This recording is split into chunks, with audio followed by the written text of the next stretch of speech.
Hello दोस्तों, कैसे हैं आप सभी लोग। तो आज हम बात करेंगे principle of inheritance and variation के दो मोस्ट इंपोर्टेंट टॉपिक, जिसमें पहले बात करेंगे हेमोफीलिया की और इसके बाद बात करेंगे कलर ब्लाइंडनेस की। ये दोनों टॉपिक आपकी class 12th and NEET exam के पॉइंट ऑफ व्यू से काफी इंपॉर्टेंट है, इसलिए वीडियो के एंड तक बने रहिए। तो चलो without any wasting of time शुरू करते हैं अपना टॉपिक। तो पहले बात करेंगे हम हेमोफीलिया के बारे में। तो यहाँ कह सकते हैं कि it is a sex Mendelian disorder, यानी कि जो हेमोफीलिया है ये एक टाइप का सेक्स मेंडेलियन डिसऑर्डर होता है। अब एक क्वेश्चन अराइज होता है कि ये मेंडेलियन डिसऑर्डर क्या है। तो ऐसे डिसऑर्डर्स, ऐसी बीमारी जो बॉडी के क्रोमोसोम पे प्रेजेंट जो जीन्स हैं, उन जीन्स में खराबी होने की वजह से जो बीमारियां होती हैं, उन्हीं को मेंडेलियन डिसऑर्डर कहते हैं। तो इस बात को ध्यान रखेंगे कि बॉडी के क्रोमोसोम पे प्रेजेंट जो जीन्स हैं, उन जीन्स में खराबी होने की वजह से जो डिसऑर्डर्स बॉडी में होते हैं, उन्हीं बीमारियों को मेंडेलियन डिसऑर्डर कहा जाता है। और हेमोफीलिया का जो जीन है वो बॉडी के सेक्स क्रोमोसोम पे प्रेजेंट होता है, इसलिए हेमोफीलिया को कहा जाता है कि ये एक टाइप का सेक्स मेंडेलियन डिसऑर्डर है। ठीक है ना। Now next point, it is a recessive disorder. ये एक टाइप का रिसेसिव डिसऑर्डर है, यानी कि हेमोफीलिया तभी होंगे जब इसके दोनों जीन्स खराब हो जाएंगे। ठीक है ना। इसलिए कहा जाता है कि haemophilia it is a recessive disorder. ये बॉडी में तभी होंगे जब इनके दोनों जीन्स खराब होंगे। ठीक है ना। नाउ नेक्स्ट बात, नेक्स्ट इंपॉर्टेंट लाइन ये कही गई है कि it is also known as the royal disease. ठीक है ना। हेमोफीलिया जो है ये द रॉयल डिजीज के नाम से भी जानी जाती है। इसका सबसे बड़ा रीजन ये है कि जो फर्स्ट टाइम हेमोफीलिया की जो कैरियर थी वो इंग्लैंड की रानी क्वीन विक्टोरिया बनी थी, और इन्हीं क्वीन विक्टोरिया से ये बीमारी उनके पूरे राजघराने में फैल गई। इसलिए कहा जाता है कि जो हेमोफीलिया है, हेमोफीलिया ये द रॉयल डिजीज के नाम से भी जाना जाता है। तो एक मोस्ट इंपोर्टेंट पॉइंट है, it is also known as the royal disease. ठीक है ना। हेमोफीलिया में होता क्या है कि ह्यूमन बॉडी के सेक्स क्रोमोसोम पे जो जीन्स होते हैं, जीन्स जो बॉडी के अंदर ब्लड क्लोटिंग प्रोटीन बनाते हैं, वो ब्लड क्लोटिंग प्रोटीन बनाने वाले जो जीन्स होते हैं वो डिफेक्ट हो जाते हैं इसमें, जिसकी वजह से बॉडी के अंदर ब्लड क्लोट करने वाले जो प्रोटीन्स है वो बन नहीं पाते। और वो प्रोटीन्स ना बनने की वजह से अगर हमारी बॉडी में अगर हल्की सी भी इंजरी हो गई तो इसमें हमें कंटिन्यू ब्लीडिंग होती रहती है। ठीक है ना। तो हेमोफीलिया में होता क्या है कि अगर हमारी बॉडी में हल्की सी भी इंजरी हो गई तो उस हल्की सी इंजरी की वजह से बॉडी से कंटिन्यू ब्लड फ्लो करता रहता है, यानी कि इस बीमारी में ब्लड की क्लोटिंग नहीं होती। और इसका रीजन क्या है? इसका रीजन ये है कि बॉडी के सेक्स क्रोमोसोम पे प्रेजेंट जो जीन्स हैं, जीन्स वो जीन्स जो बॉडी के अंदर ब्लड क्लोटिंग प्रोटीन बनाते हैं, ठीक है ना, तो वो जीन्स इसमें डिफेक्ट हो जाते हैं।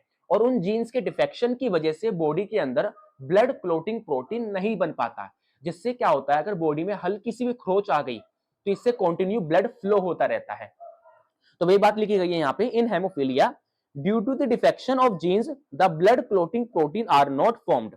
जिसकी वजह से क्या होता है इसमें, the clotting of blood is not occurs, ठीक है ना, is not occurs and due to injury blood flows continue.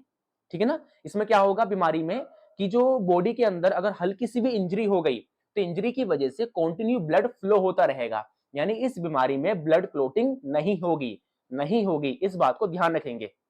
Now next point, next point ये कहा गया है कि हेमोफीलिया जो है ये सबसे ज्यादा हमें मेल्स में देखने के लिए मिलता है एज कंपेयर टू फीमेल्स।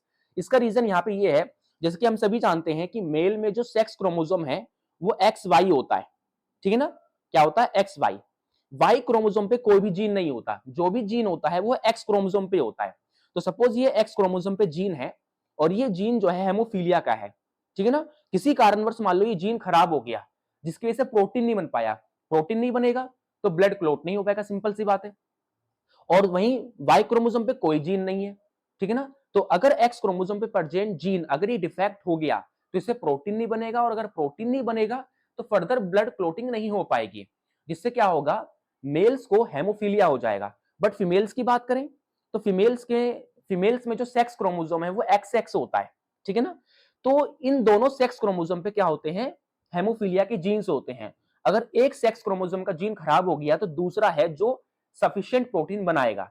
यही रीजन है कि ये जो बीमारी होती है ये सबसे ज्यादा हमें मेल्स में देखने के लिए मिलती है और फीमेल्स में कम। ठीक है ना। मोस्ट इंपोर्टेंट लाइन है कि haemophilia is more occurs in males than females. ठीक है ना। ना जो नेक्स्ट डिजीज है हमारी, नेक्स्ट वो है कलर ब्लाइंडनेस। क्या है? Colour blindness. तो हम बात करेंगे अब कलर ब्लाइंडनेस की। तो ये था हमारा हेमोफीलिया। नाउ बात करेंगे कलर ब्लाइंडनेस की। तो कलर ब्लाइंडनेस ये भी एक सेक्स मेंडेलियन डिसऑर्डर है, ठीक है ना, यानी कि जीन्स में खराबी होने की वजह से ये भी बीमारी होती है, यानी कि ये सेक्स मेंडेलियन डिसऑर्डर है हेमोफीलिया की तरह। साथ ही साथ ये भी रिसेसिव डिसऑर्डर है, ये भी तभी होंगे जब इनकी दोनों जीन्स खराब होंगे।